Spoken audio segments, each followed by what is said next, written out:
Les statues africaines seraient dotées d'un fabuleux pouvoir. Elles assureraient la fertilité à toutes les femmes qui les toucheraient. C'est arrivé à tellement de femmes, c'est inexplicable. Pour moi, il n'y a aucun doute. Ces statues ont quelque chose de spécial. Orlando, dans le sud des États-Unis.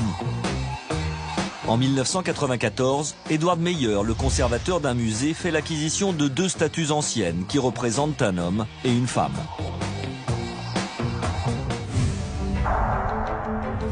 Ces sculptures en ébène proviennent d'une tribu africaine située en Côte d'Ivoire.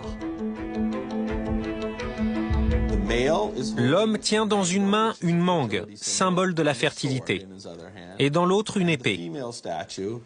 Quant à la femme, elle porte un bébé sur ses genoux. C'est un roi et une reine. Selon une croyance ancestrale, ce couple souverain serait symbole de fertilité. Plus étonnant encore, la légende dit que si une femme passe entre les 2 statues et les touche, elle tombera enceinte rapidement. On les a d'abord mises dans nos bureaux, parce qu'il n'y avait pas de place au musée. Et en 13 mois, 13 femmes sont tombées enceintes après avoir touché les statues. Alors qu'elles ne cherchent pas à avoir d'enfants, de nombreuses collaboratrices de la société seraient tombées enceintes après avoir touché les statues. À l'époque, je prenais un moyen de contraception. Cela a été une grande surprise que de tomber enceinte, mais une merveilleuse surprise. L'histoire se répand comme une traînée de poudre. Et le Wall Street Journal se fait même l'écho de ce mystérieux baby-boom. Une jeune mère de famille croit plus que jamais au pouvoir des statues africaines.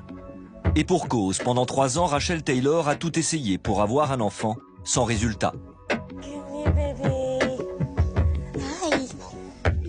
En 2009, en désespoir de cause, elle décide de s'en remettre aux fameuses statues.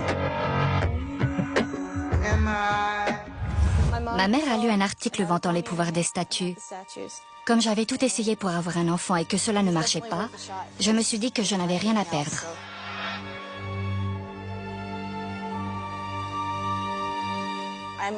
J'ai dû toucher les statues pendant 20 minutes.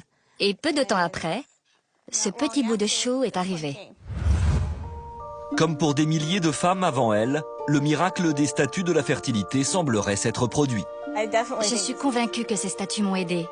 Je ne vois pas d'autre explication. Le prétendu pouvoir des statues de la fertilité fascine, à tel point qu'Edward Meyer décide de les rendre accessibles au grand public. Pour cela, il les expose dans toutes les succursales de la société.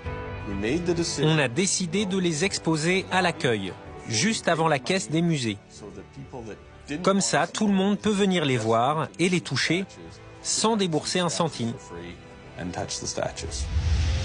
Les mystérieuses statues ont déjà fait 3 fois le tour du monde. Depuis 1994, plus de 3000 femmes seraient tombées enceintes après les avoir touchées. Impossible alors d'ignorer ce curieux baby-boom, même s'il n'existe aucune preuve scientifique à ce phénomène.